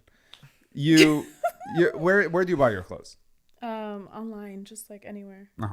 And then Like whatever I see is cute. Okay. like- And how do you when you look at what's cute? Yeah. What type of model is behind that cute dress? So I look to girls that have a similar body type to mine. Exactly. To see what it'll because look that's on. what you want, Yeah. right? Okay. So majority of the online shoppers, especially, right? Mm-hmm. They go on these websites, and when they select and recently, I don't know if you've noticed, when they select different models, different sizes, right, the model changes. They're doing inclusive. Yeah. So the model changes as the sizes change. I like that though. Sure. That's Yeah, cool. that's great. That's fantastic. What do you However, think? the fashion industry where you see the runway shows and like all that stuff It's is not stuff we don't all-inclusive. even see out. Like Yeah, that's no. like you don't even see people wearing those things because it's a completely different industry. Yeah. So it has really nothing to do with the consumer base audience versus the fashion industry. They're just like they don't really intertwine. Wrong again. But okay, don't you notice there's a certain kind of look? You've seen somebody walking around with a trash bag on them? No. So what are you talking about? Okay, here's how the fashion industry works. The 6 dudes in the skyscraper, right? Okay. They want to promote we're high status. You guys are peasants. If you wear our stuff, Yes. you will be high status. That is true. So they have ordained, if you're super skinny and 6'3" and you look like Skeletor, okay, cool. This is what's hot. We're gonna tell the sheep this is what's hot because look, G-Eazy's wearing this brand and these girls are wearing this brand, so you want to look like them, right? We put them in the runway shows. These are the top models of the world. When in reality, what people find attractive, the proof is in Instagram. You go on Instagram, who are people choosing to follow and choosing to look at their pictures? Usually it's not the girls who are like the fashion model girls. That's why usually the girls with big followings aren't the super fashion model-y girls. Usually the fashion models have 3,000 followers or something. There are the fashion models that are really big too. For sure. Though I've noticed they have to be cute or pretty and they don't look like men. Yeah. Yeah, I mean, Like- you talk about Victoria's Secret models. They don't look like men. Well, I mean, for sure. But they're they also don't, very but their attractive. bodies are kind of manly if you look at them, like really look at them. Well, I don't know about that. Shit, Victoria's he Secret wouldn't models are agree pretty with you. hot. Yeah. Like I'm saying, a lot of them aren't like curvy. He doesn't like Like- curvy. He likes sticks. Oh well, yeah, depends. Yeah. But like I'm Like saying, this, no, it this, depends this on the would model. be very attractive to him. When I say I'm talking about like the really tall ones that like just look like sticks walking. You know, I don't know. He loves them. My point though I is don't. nobody decides what is universally attractive. We all are attracted to different things. Yeah. But yeah. fashion models a lot of them have this air of we're the actual Superiority. pretty ones. You guys aren't really Yeah. pretty. Just like Yeah. guys think you're pretty, but that doesn't count because these 6 guys in the skyscraper told us we're the pretty ones. Well, I mean, it's because the industry started that way. You know, there's a massive difference between like Leo's ability to act versus some guy on TikTok. Yeah. And even if that guy on TikTok has, like 15 million followers on TikTok, you still wouldn't put Leo in the same category as that person. but not Leo. But okay, let me give you another example. Because you're taking Leo, which is like top of the top. Let's take someone who's been like on a Netflix show that wasn't like that famous. Mm-hmm. And there's literally a TikToker who has more viewers than that Netflix show. Mm-hmm. Who's the real actor? The guy who does skits on TikTok? Who's to say, oh, this is on Netflix because the 6 guys at Netflix in the skyscraper told you the real actors go on Netflix because we're Netflix and we want to promote our brand, versus like someone who's just really funny. Like you guys know like King Batch? Yeah. The dude, he used to make the Vines. Now he's big on like everything. Yeah. Sure. Dude, he's funnier than most actors that I see really in funny, comedies. yeah. He's hilarious. Yeah, but even they aspire to become actors. Because the 6 people in the skyscraper have convinced everybody. That's not true. It's because that's that environment, that industry came first. And so everybody wanted to be that. It became that because everybody wanted to be in it. But it all comes down to like perception, like who says that that's what's like, you know?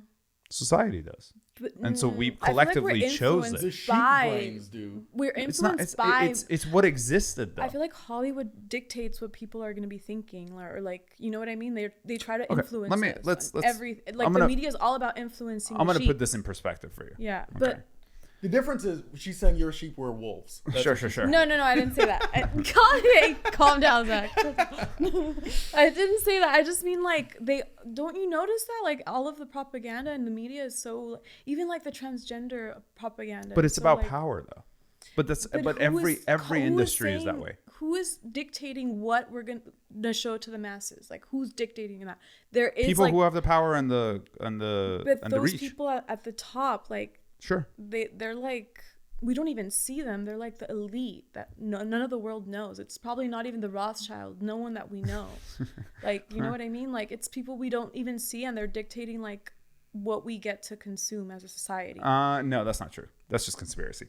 The problem is this. See, the proof is in the pudding. Yeah. What is the pudding? Like the media. Why is there so much like LGBTQ whatever? LGBTQ. Yeah, that.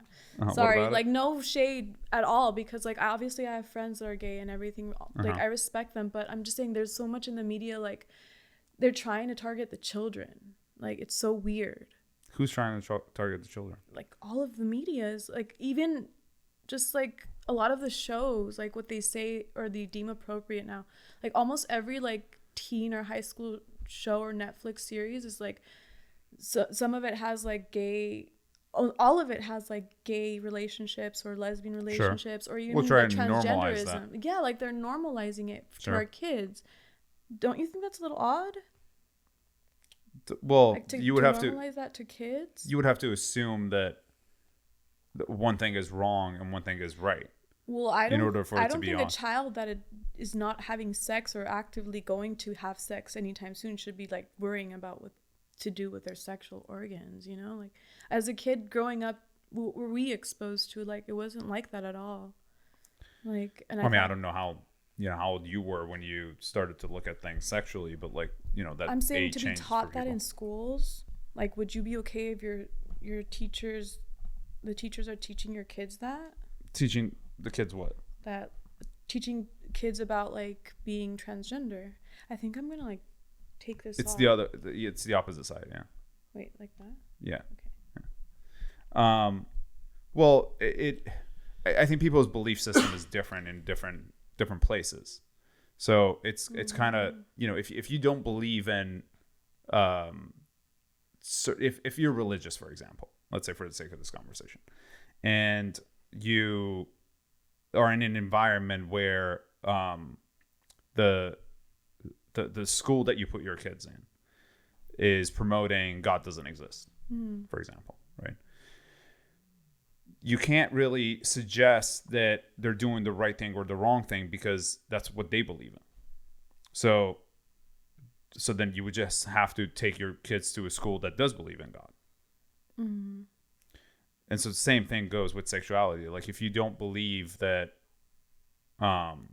gay people should exist, for example, then I don't believe that, but I'm just saying, like in general, if a person doesn't believe that, then their kids should go to a conservative school, or they should live in a conservative state or conservative city that promotes the same belief system as they do. But you're taking like what a small group of people believe, and like they're trying to apply it to the general population. That if that were true, it wouldn't be happening. But the reality of it is, it's not true. What do you mean?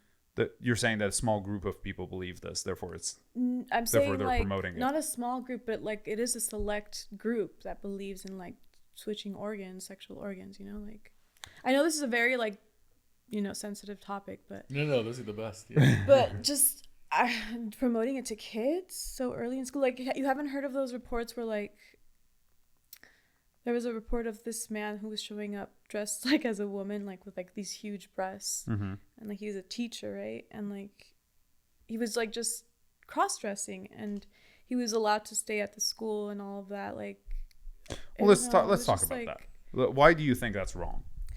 I think it's wrong to show to kids. Why? What do you mean why? That's like, why are you I'm not suggesting one way or another. I'm saying why are you trying to like put this into kids' minds at such a young age?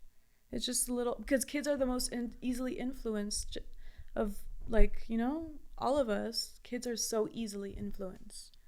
At that age, your mind is so like easily swayed. And then they would think what? That it's okay to switch your gender. And why isn't it okay? I'm not saying it isn't, but like, why do you have to like present that to the kids so early? Like, let them go through school. Well, their thought processes. Decide, like, their thought processes. They want the kids to feel safe. That if that is how they feel, that they could do it. I just don't think if it weren't for the media like telling them it even existed, it would have crossed their minds. Exactly. So that's what the argument is, right? Yeah. Like. So their thought process. So their argument is that. No, it already exists within us. So if somebody is gay, for example, yeah, because there are cases safe. where like obviously the person is born that way. Yeah, like you're born that way, you feel that way. But I'm saying for the kids that weren't born that way and are being swayed to think that way, that's just a little like, because there's cases where like these kids do go through the transition and they regret it as soon as like they're 18 or older. They're right. like, why did you guys let me do this? Sure. Like I was just being influenced. I think it's fine to have, I mean, if they have a trans teacher, I think that's fine.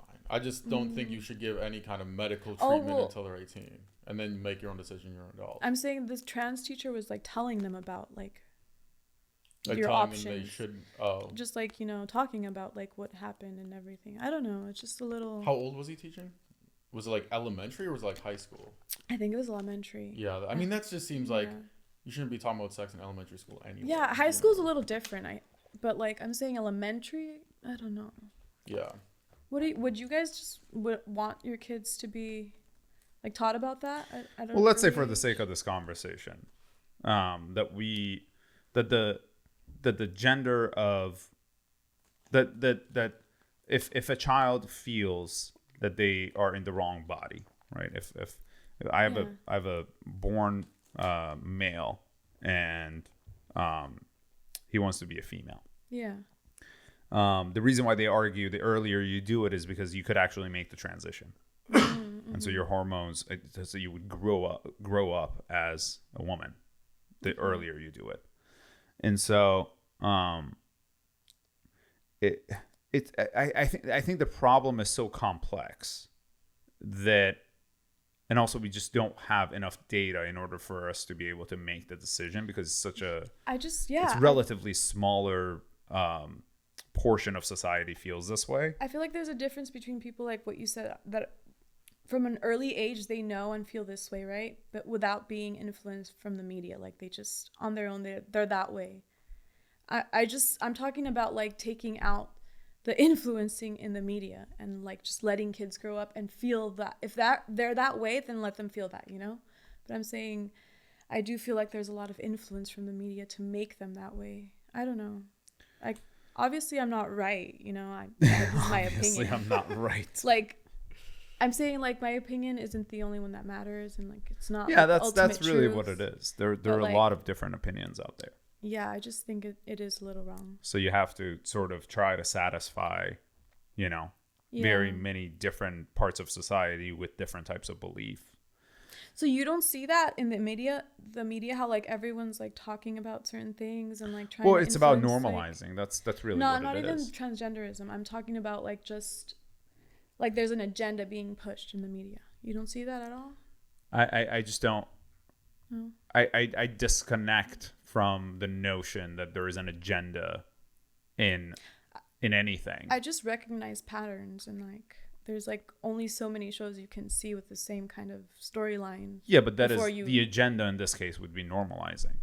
But I think that's where, and we're not even just talking about transgenderism. We're talking about several things. Yeah. The agenda would be trying to normalize versus you could talk to somebody who would suggest that the agenda is like to change our kids like sex, or like you could demonize the intention as much as you want, but the reality of it is like nobody actually knows, because we're not having these conversations.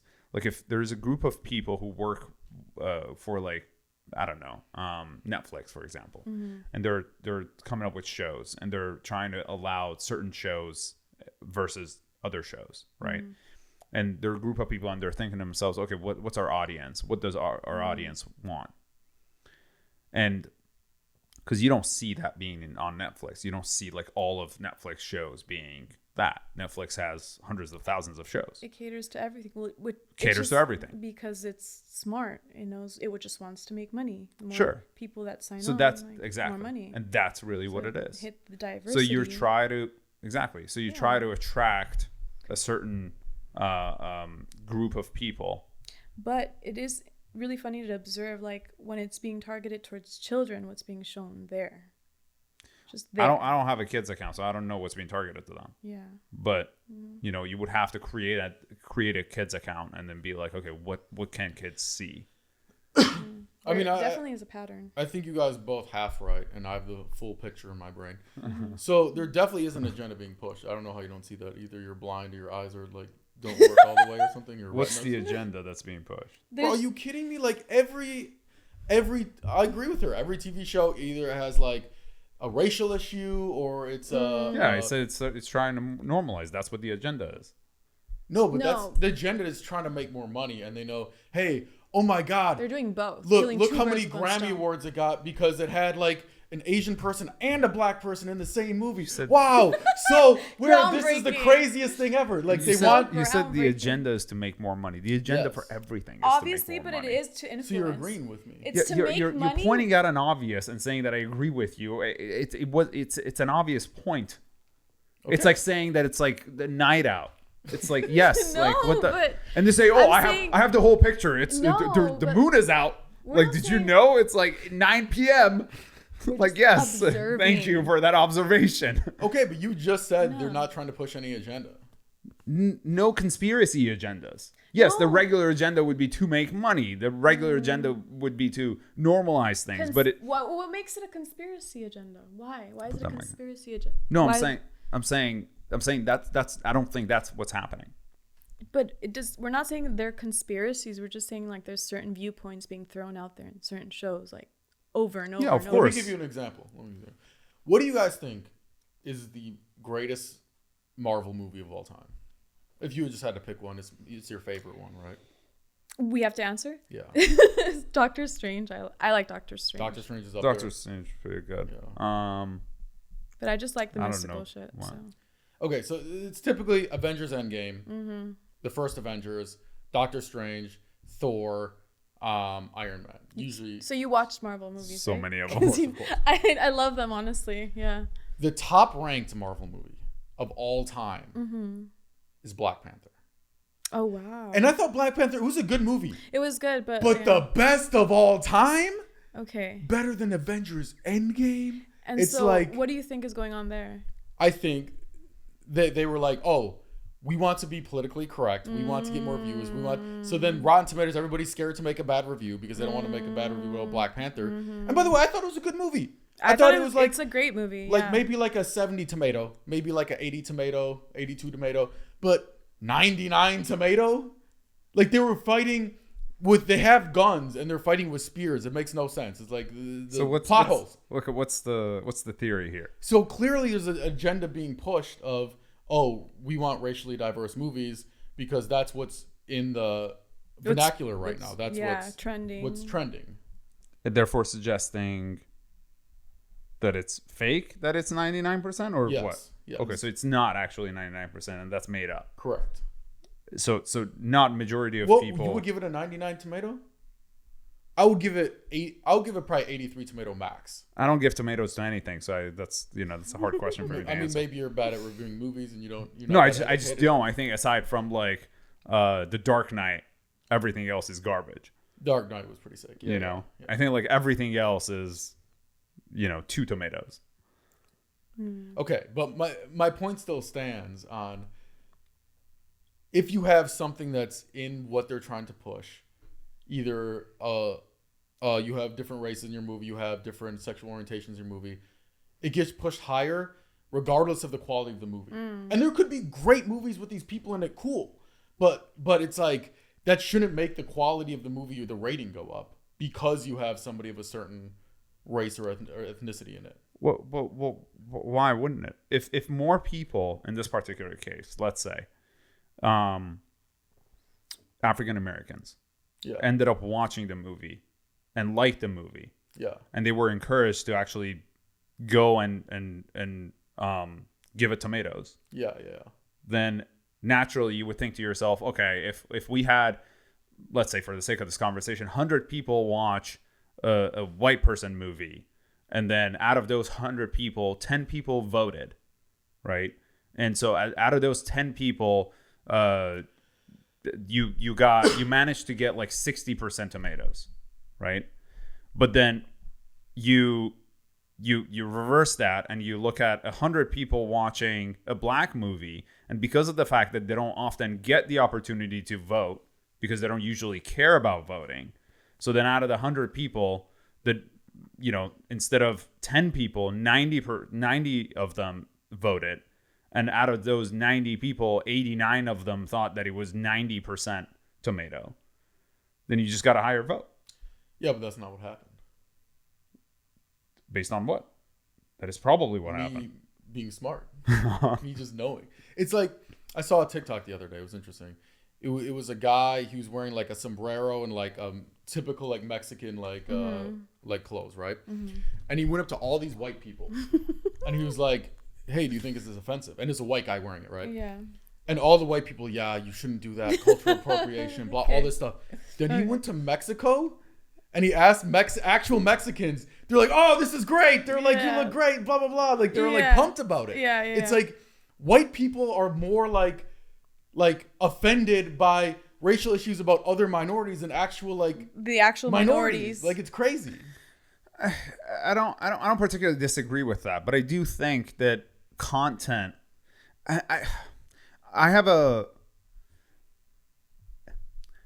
it's hard for me to suggest that you could look at content and take it 100% seriously and believe that it's 100% true, because any content could be doctored. And any content could be manipulated based upon your own narrative. So if a guy wanted to go to 20, if a guy went up to 20 people, out of the 20 people, 5 of them were comfortable with it, and he ended up just showing that with those 5 people, you would think that that's what happened. And again, I'm not suggesting one way or another, right? I do believe that we've come too far to the other side, thinking that certain things are not okay or are okay, and like we're just like pushing these narratives that are not really realistic. But so you agree they are pushing narratives? I think society is. Society in general is doing that. But those are individuals. I don't think there is. I don't think there is there's a collect. I don't think there is like one group of people that's like sitting in a room and like trying to decide these things. I think every single group that exists out there, they have their own agenda, and these agendas are different based upon each group. Yeah, but I'm saying the media is controlled by a certain select group of people.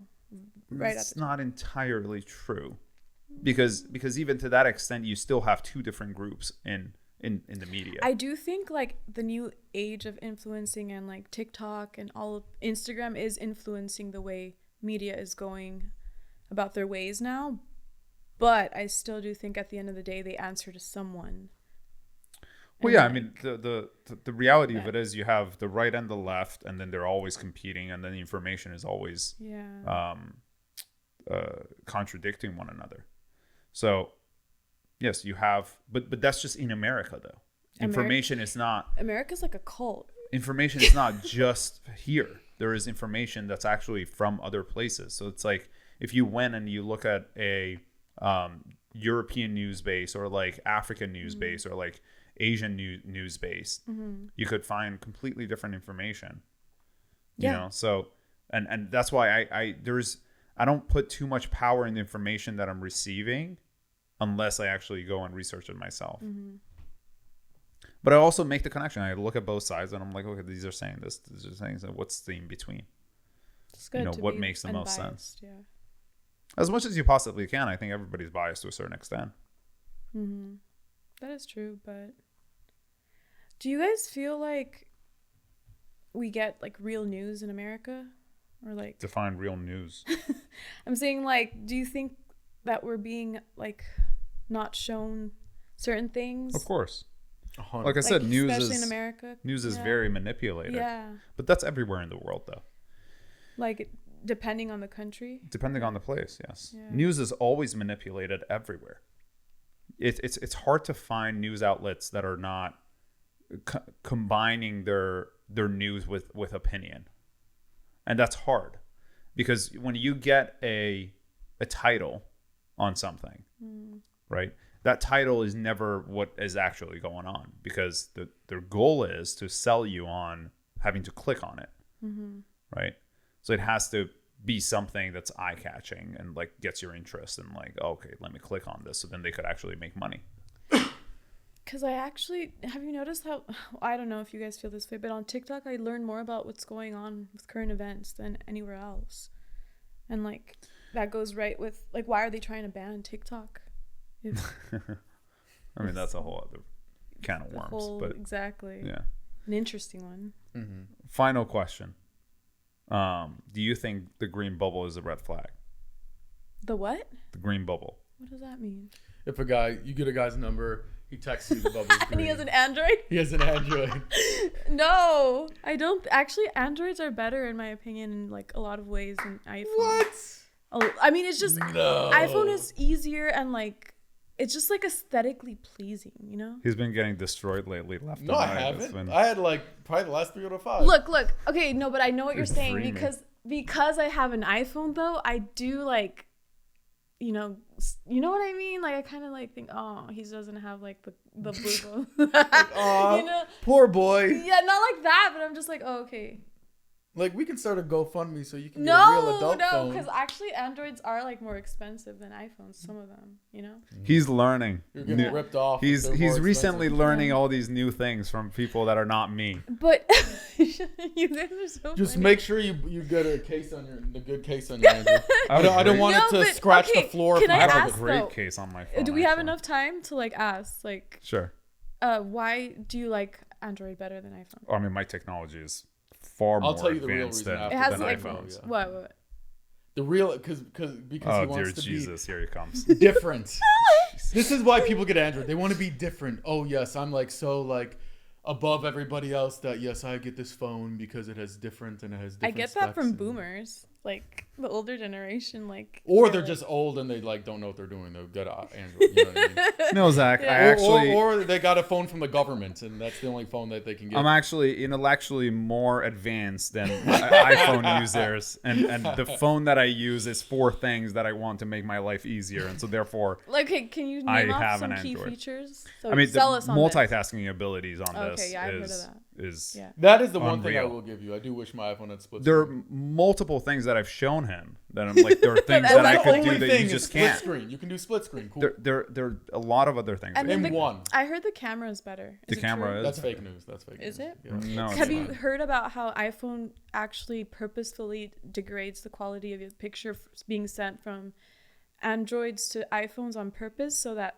iPhone users think that the camera is shitty?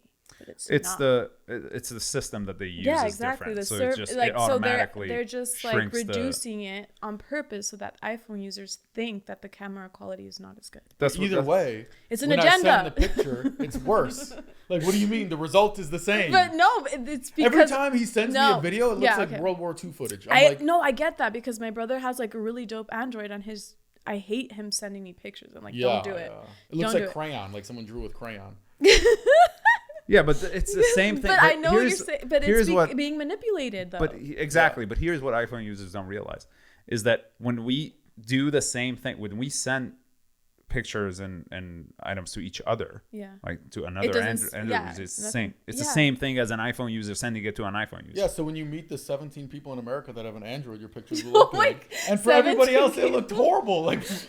What do you mean? Regardless, I only use Google Drive for these things anyway, so it doesn't make a difference. So now he makes everybody download an extra app just for Mo, so we can get a picture that doesn't look like... So it's a sense of community it's called for you, power. Right? It's like a sense of community. No, it's a practical reason. Yeah, I know, exactly. Reason. Yeah, I feel you because I feel the same way when like we can't FaceTime, right? No, you can't FaceTime. Well, I mean, there is Instagram, there's WhatsApp, there are all these places. I know, but I'm just... He wants everybody to download his third world apps. Again. I have them. They're very useful. They are very useful. I know, he's just a hater. Right? I am a hater. I am a hater. I love how she's been getting back. It's great. You are actually fantastic. And yet she has an iPhone, so the proof is in the pudding. I'm just saying, Androids are really good. Like Did you hear about the lying thing? They lied about the moon stuff. Did you see the moon stuff? What? I took a picture of it the other day. They had this thing where they look how much zoom the camera has, and they would zoom in on the moon, and then it would be like you can see like the craters and shit on the moon. And then somebody cut out a piece of paper. That's not true. That didn't happen. No, this is true. I saw it on TikTok. No way. What did they do? And they taped the thing on their wall far away, and they zoomed them on the white piece of paper. People are actually doing this? The phone created like craters on it because they figured out the Android company wanted to trick people into thinking the camera's better, so it would AI like craters as if it was the moon. So like, oh, look how great the quality is. You can see the craters on the moon, but it was just putting them in there. Dude. Okay, first of all, that is not true. You can look it up. Google this shit. The video exists. However, it is manipulated. That is not true. If you did the same thing, you could try that with my phone. If you want to recreate this whole thing, and we'll film it, and you could see that's not going to happen. Because I tried it. I did the same thing, and it like did not happen. Have you zoomed in on the moon with your Android? Yeah, it's pretty good actually. What do you see? You see exactly what he's saying. Which is, that part of it is true that like AI does reframe the photo. Because it recognizes that it's the moon. However, you keep agreeing with me and then pretending like it's your point. No, when you just lost the argument. No, and then you try to pretend like you won the argument. Like, oh yeah, I made this. No. You created an argument and gave misinformation that's just not true. However, I'm an honest person, so I come in and I give the actual information, which is there is AI, basically realizing that you're taking pictures of the moon and then just showing you the higher quality photo, which if anything, I would say that's because the phone is more advanced than yours. Okay. However, even if the moon wasn't round, it would still be able to take the picture of it. Mm-hmm. The bottom line is you just can't do that. That's really all that matters here. That is true. We can't take nice pictures of the moon on iPhones. I don't care. I do not care. No, I know. I'm still keeping my iPhone. The same way you don't care about that, I don't care about the fucking blue bubble. You should. What do you think? Wait, really? Have you heard it from girls?